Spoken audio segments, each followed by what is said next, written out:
एक बार देवर्षि नारद अपने शिष्य तुंबरू के साथ कहीं जा रहे थे। गर्मियों के दिन थे। विश्राम करने के लिए वे एक पीपल के पेड़ की छाया में बैठ गए।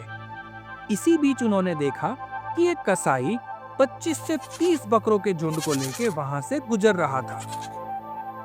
उनमें से एक बकरा झुंड से थोड़ा सा अलग होके एक दुकान पे रखी हरी हरी पालक खाने के लिए लपक पड़ा। दुकान के ऊपर नाम लिखा था मूंगा चंद सेठ।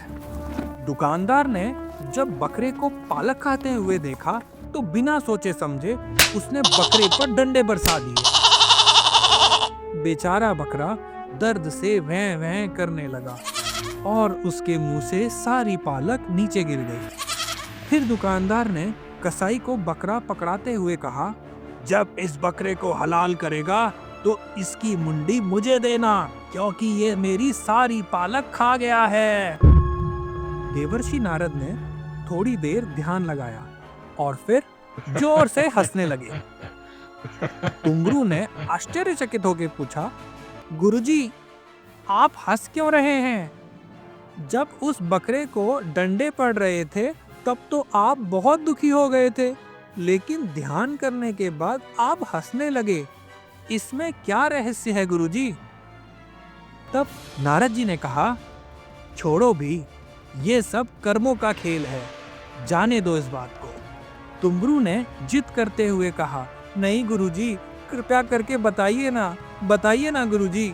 तुंबरू को इतना जिज्ञासु देख नारद जी कहते हैं, इस दुकान पे जो नाम लिखा है मूंगा चंद सेठ, वो मूंगा चंद सेठ ही अब बकरा बना हुआ है और ये दुकानदार मूंगा चंद का ही पुत्र है।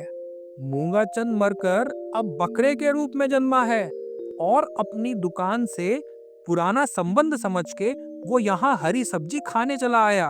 अब देखो, उसी के बेटे ने उसे डंडे मारकर भगा दिया। मैंने ध्यान लगाकर देखा कि 30 बकरों में से कोई भी दुकान पर नहीं गया। फिर ये क्यों गया?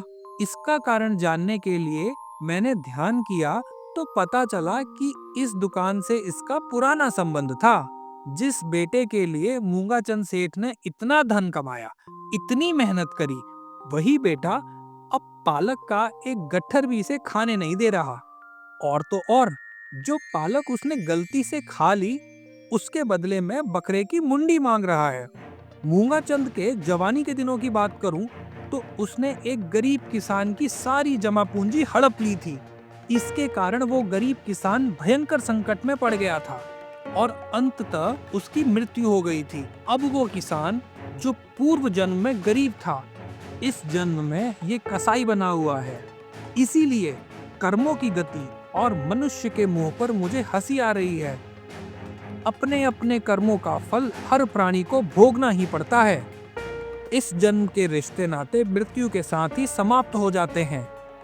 आगे साथ देते हैं तो केवल हमारे द्वारा किए गए पुण्य कर्म।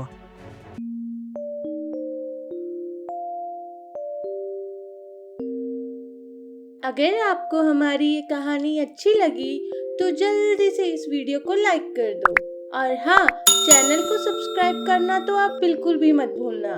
तभी तो रोज आप हमारी अच्छी अच्छी कहानियाँ सुन पाएंगे।